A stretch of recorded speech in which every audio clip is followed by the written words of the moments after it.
Објавувањето на законот за двојазичност ја вознемири владината служба. Откако и официјално преку објавување во службен весник стапи во сила и албанскиот се стави на исто рамниште со македонскиот јазик, владата експресно преку соопштение се брани. Се ширеле лажни вести за неговата примена.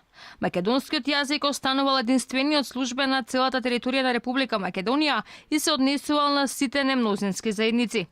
Законот за јазиците ги унапредува правата на сите немнозински заедници и не предвидува нови вработувања, а македонскиот јазик со кирилското писмо останува единствен службен јазик и на целата територија на Република Македонија во незините меѓународни односи.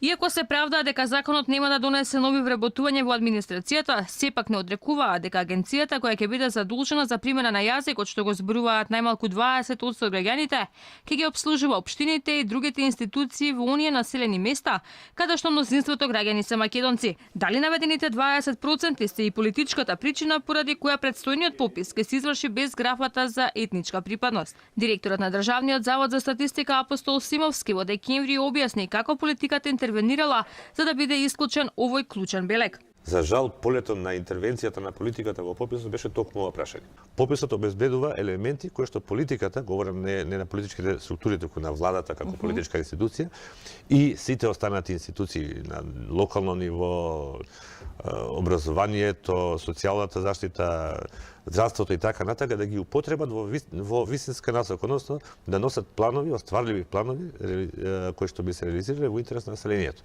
За тоа служи пописот, да обезбеди основа врз која на која би се граделе овие политики на развој. Тоа е елементарното. Не велам дека етничкото прашање е небитно тотално.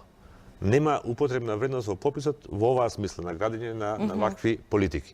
Македонија не губи ништо со овој закон, е официјалниот став на владата, туку добивала многу за затворање на последното отворено прашање од Охридскиот рамковен договор – целосна јазична рамноправност. Со стари податоци по 16 години Македонија останува единствената земја на Балканот која нема целосна слика за демографските движења, а уште помалку пак колкав е бројот на граѓаните од сите етнички заедници. Ако се остварат најавите пописот во 2020-та да биде спроведен без клучната графа за етничка припадност, македонците никаде нема да бидат забележани како посебен народ во сопствената држава. Во 5 пописни циклуси во историјата на Македонија, ниту еднаш не била исклучена етничката припадност. Нејасно е и што ќе покажат бројките кои би се добиле од таквиот попис, ако не се знае колку од вкупното население се македонци, албанци, турци, срби и останати. На последното попишување во 2002-та, албанското население изнесувало 18,9% од вкупното население во Македонија.